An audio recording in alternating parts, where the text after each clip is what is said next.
सभी को नमस्कार। आज हमारे साथ बात करने के लिए हैं किसान उपकारक इंटर कॉलेज भवालपुर के पूर्व प्रधानाचार्य श्रीमान निरंजन सिंह जी, जो क्षेत्र के बहुत सम्मानित, बहुत ही आदरणीय हैं। आज इनसे जानेंगे इनके जीवन का सफर, क्या इनकी सीख समाज के लिए है और क्या अपने जीवन के ये अनुभव हम सबको बताना चाहेंगे। तो सबसे पहले तो नमस्कार जी। नमस्कार। कैसे हैं आप? ठीक है। इस समय आपकी आयु कितनी है? मैं 88+ है। अच्छा, वैसे स्वास्थ्य कैसा है? स्वास्थ्य संतोषजनक कह सकते हैं। संतोषजनक कह सकते हैं। तो किसान उपकारक इंटर कॉलेज भवालपुर में आप प्रधानाचार्य कितने वर्षों तक रहे? मैं 1 जुलाई 61 से जी। और 30 जून 2000 तक पूरे 39 साल। 39 साल का एक बहुत लंबा हाँ, आपका अनुभव रहा है। शिक्षण अनुभव है मुझे जी वहाँ जी। का। हाँ। तो सर्वप्रथम आप हमें ये बताइए कि शिक्षा के क्षेत्र में जाने का आपको प्रेरणा कहाँ से मिली कि मुझे शिक्षा के क्षेत्र में जाना है? ये सब संयोग था। जी। उस समय ये सोचने का इतना ज्ञान ही नहीं था, लेकिन मैं शिक्षा में चला गया तो मैं शिक्षा से जुड़ गया फिर। जी। हाँ। और फिर शिक्षा का ही हो गया। और जब मैं रिटायर हुआ 39 साल के बाद, तब भी मैं घर बैठ गया 2 साल के लिए। जी। इलाके के लोग आए मेरे पास और उन्होंने कहा कि कुछ और करो शिक्षा के लिए। तब मैंने नया कॉलेज खोलने की इरादा बनाया और 2003 में मैंने उसे शुरू किया, जो अब इंटर कॉलेज के रूप में चल रहा है। किसान आदर्श बाल विद्या निकेतन इंटर कॉलेज भवालपुर। अच्छा, वो भी भवालपुर में? भवालपुर में, यहाँ जी। संभल जिले में। तो प्रिंसिपल साहब, आपका बहुत एक लंबा अनुभव है शिक्षा के क्षेत्र में। तो कुछ चीजें समाज में हम देख रहे हैं जो बहुत भारी परिवर्तन हो रहा है, वो आप भी उसे महसूस करते होंगे। हम ये देख रहे हैं कि बुजुर्गों का मान सम्मान दिन प्रतिदिन कम होता चला जा रहा है। इस विषय में आपका क्या कहना मेरा इस तरफ बहुत ध्यान है है? जी। और मैं पक्का इस निश्चय पर पहुंचा हुआ हूँ। मुझे तकलीफ है इस बात की कि आमतौर से बुजुर्गों का सम्मान नहीं है जी। समाज में औलाद के द्वारा, जी। और उनका जीवन वृद्धावस्था में कठिनाई से गुजरता है। जो लोग पेंशन प्राप्त करते हैं जी। या कुछ और उनको आय का स्रोत है इस उम्र में, वो तो ठीक है। और जिनको जो अपने औलाद पर आश्रित हैं, वो बेचारे अधिकांश दुखी हैं। बहुत उनके कठिनाई है। हाँ, कठिनाई से जीवन जी रहे हैं। लेकिन जो पेंशन भी प्राप्त कर रहे हैं प्रिंसिपल साहब, एक दिक्कत उनके साथ भी ये आ रही है कि जो घर के बच्चे हैं ना, हाँ। वो उनके पास बैठना पसंद नहीं कर रहे हैं। नहीं, वो जो घर के बच्चे हैं वो पेंशन को नोचते हैं, उनसे लेते हैं। हालांकि सब जगह नहीं है ऐसा।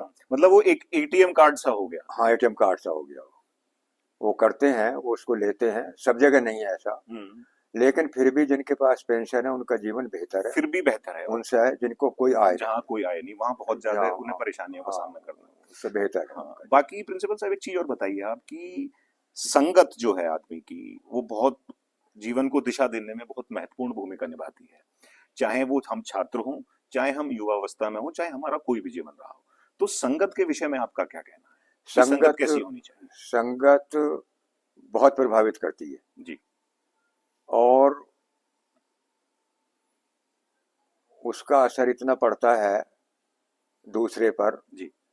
कि वो उसी के उसमें आ जाता है। जैसी आदतें उसमें होती है लगभग वैसी आ जाती है। कुछ लोग ऐसे होते हैं जो अपने पक्के विचारों के होते हैं, पक्के संकल्पों के होते हैं, वो अपने को बचा लेते हैं। हाँ, नहीं तो संगत का प्रभाव पड़ता है। हाँ। और ये कहा भी जाता है कि हम जैसे 5 लोगों के साथ रहते हैं, उसका हम एवरेज बने। तो संगत का चुनाव व्यक्ति को बहुत सोच समझ कर करना चाहिए। लेकिन संगत का चुनाव पहले ही हो जाता है, उम्र के पहले वर्षों में, और वो भी आकस्मिक होता है। जी। वो जानबूझ करके नहीं है मुझे इसको चुनना है, उसको चुनना है, उसको चुनना। वो हो जाता है और उसमें से कुछ अच्छे निकलते हैं जी, और कुछ ऐसे होते हैं जिनसे तालमेल नहीं बैठता। हाँ, नहीं बैठता। उनको आदमी छोड़ देता है बीच में।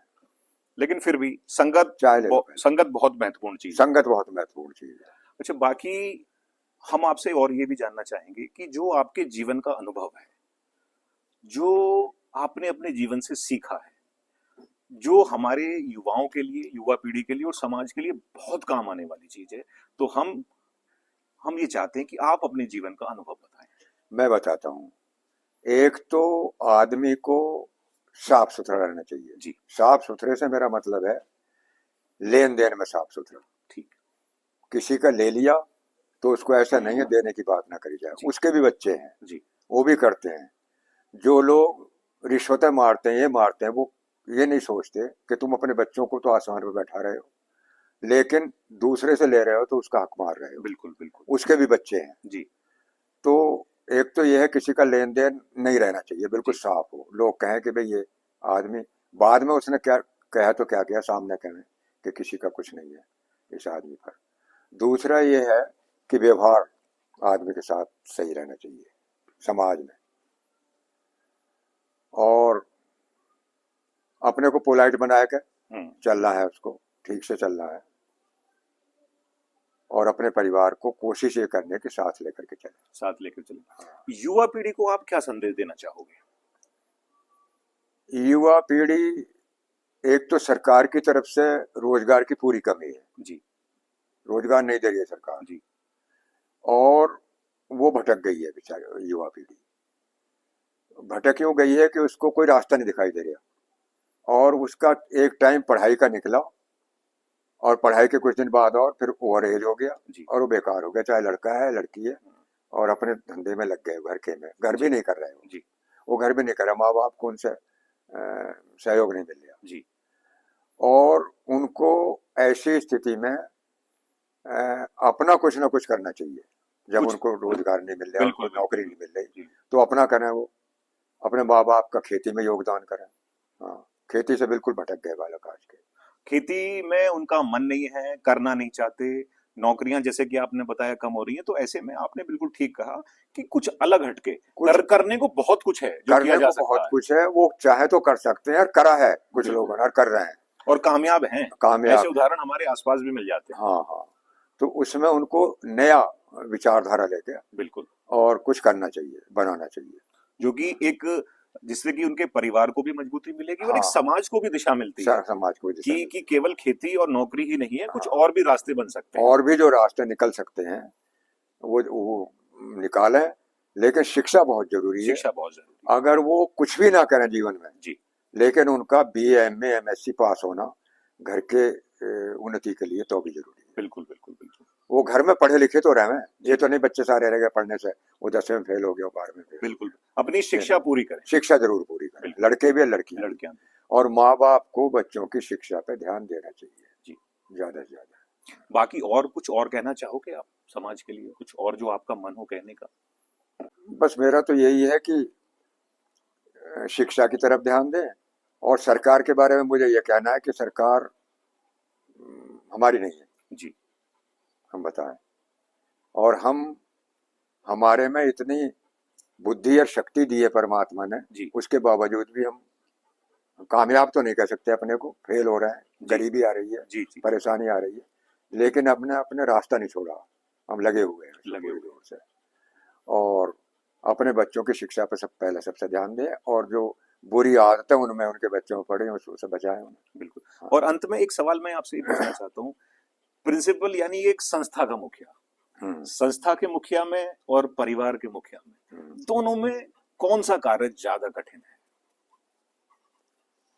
देखो, आजकल परिवार को चलाना जी मेरे हिसाब से ज्यादा कठिन है संस्था के मुकाबले। हाँ, संस्था के मुकाबले। जी। वहाँ प्रिंसिपल का या मैनेजर का ज्यादा प्रभाव होता है, बाकी जी वो दबाव में होते हैं। यहाँ ये नहीं है दबाव वाली बात। यहाँ बड़े की उपेक्षा कर देंगे, बड़े का अपमान कर देंगे, जो उन्हें करना होगा वो करेंगे। परिवार को चलाना, उनकी जरूरतों को पूरा करना, उनकी विभिन्न आदतों को और उनको लेकर चलना, वो ज्यादा कठिन है मेरे हिसाब से। बिल्कुल बिल्कुल।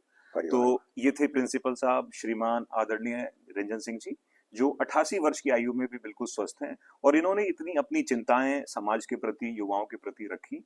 आशा है हम सभी इससे सीख लेंगे। और इन्होंने शिक्षा पर बहुत जोर दिया, बुजुर्गों का जो अपमान हो रहा है उस पर इन्होंने चिंता व्यक्त की, जो वाजिब भी है, क्योंकि ये समस्या गांव-गांव, घर-घर, शहर-शहर की हो गई है, और बुजुर्गों का सम्मान होना ही चाहिए। क्योंकि उन्होंने तमाम जीवन के उतार चढ़ाव देखे हैं। बुजुर्ग थे तो हम हैं, हाँ वरना हम ही ना होते। तो जो संघर्ष उन्होंने देखे हैं, जो अनुभव उनके पास हैं, वो एक अनमोल खजाना है हमारे पास उनका, हमें उनके पास बैठकर लेने चाहिए। और वैसे भी एक कहावत भी है कि कुछ समय बैठा करो बड़ों बुजुर्गों के पास, हर चीज गूगल पर नहीं मिला करती।